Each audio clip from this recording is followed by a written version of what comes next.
Cricket ప్రేమికులందరూ ఎప్పుడెప్పుడా అని ఎదురు చూస్తున్న ఐపీఎల్ 2025 మ్యాచ్లు రేపటి నుంచి ప్రారంభం కాబోతున్నాయి. సో ఇందులో భాగంగానే మనం ఈ వీడియోలో ఓపెనింగ్ ప్లేయర్స్ గురించి మాట్లాడుకోబోతున్నాం. మొత్తం 10 టీమ్స్ యొక్క ఓపెనింగ్ ప్లేయర్స్ ని ర్యాంక్ చేయబోతున్నాం. మొత్తం 10 టీముల్లో చివరి టీం లక్నో నుంచి చూసుకుంటే కనుక లక్నో సూపర్ జెయింట్. ఈ ఐపీఎల్ లో లక్నో టీం దగ్గర అయితే అంత స్ట్రాంగ్ ఓపెనింగ్ పేర్ లేదు. ఇంపాక్ట్ వాళ్ళ యొక్క స్క్వాడ్ లో చూసుకుంటే అసలు డిసిగ్నేటెడ్ ఓపెనర్స్ ఎవరు కనిపించట్లేదు. సో లక్నో టీం అయితే ఆక్షన్లో స్పెషలిస్ట్ ఓపెనింగ్ బ్యాట్స్మెన్స్ని తీసుకోవడంలో కంప్లీట్గా ఫెయిల్ అయిందని చెప్పొచ్చు. దీంతో వాళ్ళైతే ఓపెనింగ్ విషయంలోనూ పెద్దగా ఎక్స్పీరియన్స్ లేని ప్లేయర్స్ చేత ఓపెనింగ్ చేయించాల్సిన పరిస్థితి. సో ప్రెసెంట్ వాళ్ళ స్క్వాడ్ చూసుకుంటే కనుక మోస్ట్ లైక్లీ ఐడెన్ మార్క్రమ్ మరియు మిచెల్ మార్స్ వీళ్ళిద్దరూ ఓపెన్ చేసే అవకాశాలు ఎక్కువగా కనిపిస్తున్నాయి. వీళ్ళిద్దరికి T20 ఫార్మాట్లో ఓపెనింగ్ చేసిన ఎక్స్పీరియన్స్ ఎక్కువగా లేదు. మార్క్రమ్ కొన్ని మ్యాచ్లు ఓపెనింగ్ చేసినప్పటికీ అతనికి అసలు మంచి రికార్డ్ లేదు. యావరేజ్ 27.88గానే ఉంది అండ్ స్ట్రైక్ రేట్ కూడా బిలో 130 ఉంది. ఇక మిచెల్ మార్క్స్ కి చూసుకుంటే కనుక అసలు ఓపెనర్ గా ఎక్స్పీరియన్స్ గా లేదు. 4 మ్యాచ్ల్లో మాత్రం ఓపెనర్ గా ఆడాడు అండ్ ఆ 4 మ్యాచ్ల్లో కూడా అతని రికార్డు అంత బాగా ఏం లేదు. సో డెఫినెట్ గా ఓపెనింగ్ విషయంలో అయితే లక్నో టీం కి చాలా పెద్ద ప్రాబ్లం ఉందనే చెప్పొచ్చు. బట్ ఎనీవే పంత్తో కూడా ఓపెనింగ్ చేసే అవకాశం ఉంది. టీమిండియా యొక్క T20 ఫార్మాట్ లో వికెట్ కీప్ ఓపెనర్ గా ఆడాడు కాబట్టి మేబీ రిషబ్ పంత్ ఓపెనర్ గా రావచ్చు ఈ సీజన్ లో. బట్ స్టిల్ అతనికి చూసుకున్నా కూడా ఓపెనర్ గా పెద్దగా ఎక్స్పీరియన్స్ లేదు. సింపుల్ గా చెప్పాలంటే లక్నో టీం జెన్యూన్ ఓపెనర్స్ లేకుండా సీజన్ లోకి బరిలోకి దిగుతోందని చెప్పొచ్చు. ఇక టీమ్ 9 ఢిల్లీ క్యాపిటల్స్. ఈ టీం కి అయితే ఓపెనింగ్ విషయంలో చాలా ఆప్షన్స్ ఉన్నాయి. మెయిన్లీ సీజన్ లో జెక్ ఫ్రేజర్ మెక్గర్ అద్భుతంగా బ్యాటింగ్ చేశాడు. సో మరోసారి ఢిల్లీ టీం అయితే అతన్నే ఓపెనర్ గా కంటిన్యూ చేయొచ్చు. అయితే ఇతనికి జోడీగా ఎవరు ఆడతారో అనేది ఒక క్వశ్చన్ మార్క్. ఎందుకంటే ఢిల్లీ టీం దగ్గర చాలా ఓపెనింగ్ ఆప్షన్స్ ఉన్నాయి. అభిషేక్ పోరెల్ లాస్ట్ సీజన్ లో బాగానే ఆడాడు అండ్ ఆల్సో వాళ్ళ దగ్గర ఫాఫ్ డు ప్లెసిస్ లాంటి ఎక్స్పీరియన్స్ ఉన్న ఓపెనర్స్ కూడా ఉన్నారు. కేఎల్ రాహుల్ చేత ఓపెనింగ్ చేయించేందుకు ఎక్కువ అవకాశాలు కనిపిస్తున్నాయి. ఎందుకంటే T20 క్రికెట్ లో రాహుల్ కి ఓపెనర్ గా చాలా మంచి రికార్డు ఉంది. పైగా ముందు చెప్పుకున్నట్టే మనం టీమిండియాలో కంబ్యాక్ అవ్వాలంటే వికెట్ కీపింగ్ ఓపెనర్ కావాలి. దీంతో ఖచ్చితంగా రాహుల్ ఈ సీజన్ లో ఓపెనర్ గా ఆడేందుకు ఎక్కువగానే అవకాశాలున్నాయి. బట్ రాహుల్ అయితే T20 ఫార్మాట్ లో స్ట్రైక్ రేట్ విషయంలో కాస్త ఇబ్బంది ఉంది. అతనికి యావరేజ్ ఆల్మోస్ట్ 45 ఉన్నప్పటికీ స్ట్రైక్ రేట్ మాత్రం బిలో 140 గానే ఉంది. అలాగే జెక్ ఫ్రేజర్ చూసుకుంటే గత సీజన్ లో అద్భుతంగా రాణించాడు.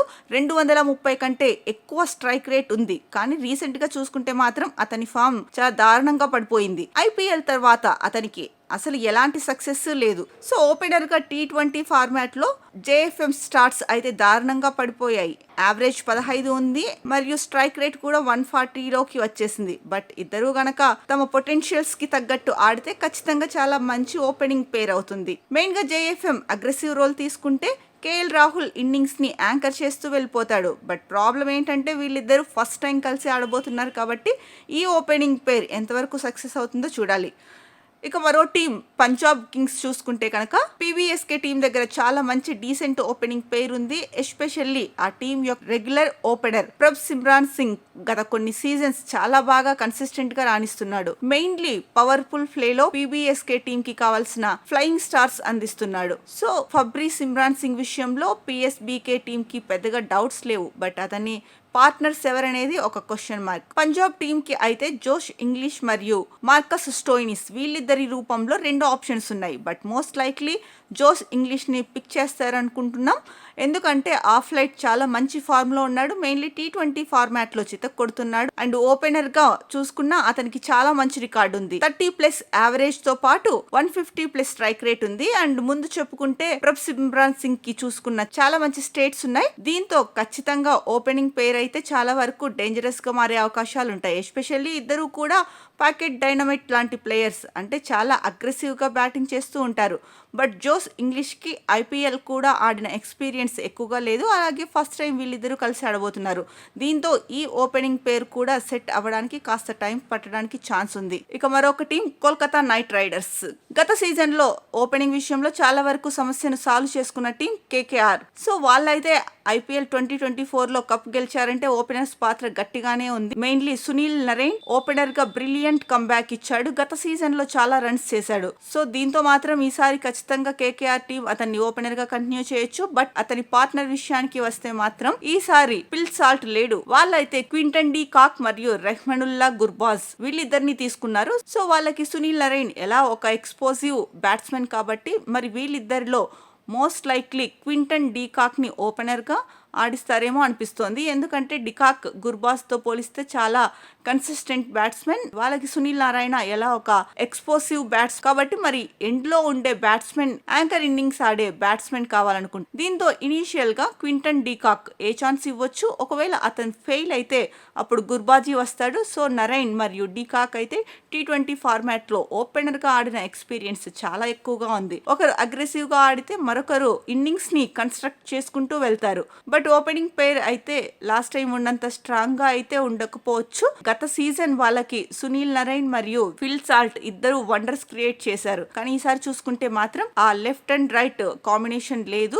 అలాగే నరైన్ వీక్నెస్ ఈసారి కనిపెట్టేసేందుకు ఛాన్సెస్ ఎక్కువగా ఉంటాయి. కాబట్టి ఈసారి కూడా కేకేఆర్ టీం యొక్క ఓపెనింగ్ పేర్ సక్సెస్ అవుతుందా లేకపోతే ఏమైనా బ్యాక్ ఫర్ అవుతుందా అనేది చూడాలి. ఇక ముంబై ఇండియన్స్ చూస్తే కనుక వీళ్ళ దగ్గర కూడా చాలా వరకు మంచి డీసెంట్ ఓపెనింగ్ పేరే ఉంది. బట్ అలాగని చెప్పి ముంబై ఓపెనింగ్ పేర్ లాస్ట్ టైం ఉన్నంత గట్టిగా ఉందని మాత్రం చెప్పలేము. ఎందుకంటే లాస్ట్ టైం ఉన్నట్టు ఇషాన్ కిషన్ లేడు.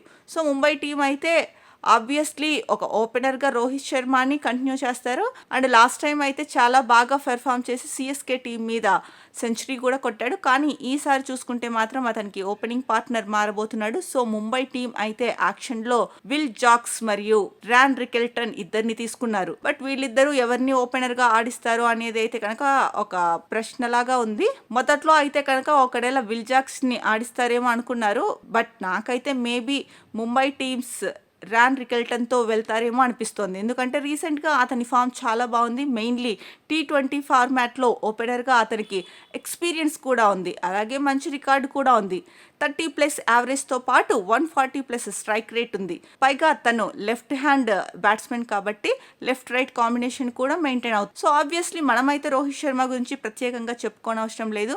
One of the greatest openers. మరీ ముఖ్యంగా లాస్ట్ టైం కెప్టెన్సీ లేని కారణంగా అతని బ్యాటింగ్ కూడా ఇంప్రూవ్ అయింది. సో ఖచ్చితంగా రోహిత్ విషయంలో ముంబై టీంకి పెద్దగా ప్రాబ్లం ఉండదు. కానీ ర్యాన్ రికెల్టన్ ఎంతవరకు రాణిస్తాడు అనేది ఒక క్వశ్చన్ మార్క్. ఎస్పెషల్లీ అతను ఫస్ట్ టైం IPL ఆడబోతున్నాడు. సో చూడాలి ఓపెనింగ్ పేర్ ముంబై టీంకి ఎలా వర్కౌట్ అవుతుందో అనేది.